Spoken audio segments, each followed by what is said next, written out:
మనమైతే hover board నడపడంలో pro అయిపోయాం అనమాట. సరదాగా అలా నడుపుకుంటా ఉంటే మాతో పాటు హనీ కూడా వచ్చేసింది. నా హోవర్ బోర్డ్ ఉండేది, నాకు కూడా ఉండి నేను తిరుగుతా పిచ్చిరాజా.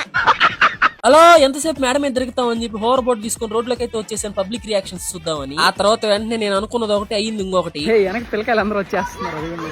ఆ రోజు వాళ్ళందరికీ హాలిడే అంట, అందరూ ఆడే ఉన్నారు. నేను చూసుకోకుండా బయటకు వచ్చాను. బెల్లం చుట్టూ ఈగలు మూసినట్టు మొత్తం వచ్చేసారు ఒకసారి నా పైకి. ఇంట్లో ఉంటే ఈగల మూత, బయటకు వస్తే పల్లకి మూతలాగా అయిపోయింది నా పరిస్థితి. ఇంట్లో ఏమో హనీ, బయట ఏమో ఇల్లంతా. నేను పబ్లిక్ రియాక్షన్స్ కోసం కూరగాయలు తీసుకున్నానికి బయటకు వస్తే ఇక్కడ చూస్తే నేను ఊరేగింపు అయింది.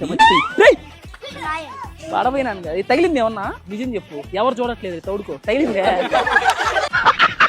సిగ్గులేనోడికి నవ్వే సింగారం అన్నట్టు అయిపోయింది నా పరిస్థితి. ఏం చేయాలో తెలియక నవ్వుకుంటా ఉన్నాను వాళ్ళందరూ ముందర. ఇంకా మనం ముందరికి వెళ్లే కొద్ది క్రౌడ్ ఎక్కువైపోతుంది కానీ తగ్గట్లేదు. ఇంకా మన వాళ్ళు ఎదుటి డిస్టర్బెన్స్ కాకూడదు అక్కడి నుంచి అయితే వచ్చేసారు. ఈ వీడియో మీకు నచ్చినట్టయితే మీ అందమైన శుతిమెత్తని వెళ్తా లైక్ కొట్టి ఛానల్ సబ్స్క్రైబ్ చేసుకుని ఈ వీడియో ఫుల్ వీడియో పెట్టేసి లింక్ మీద క్లిక్ చేసి ఫుల్ గా వేసుకోండి. ఉంటా బాయ్.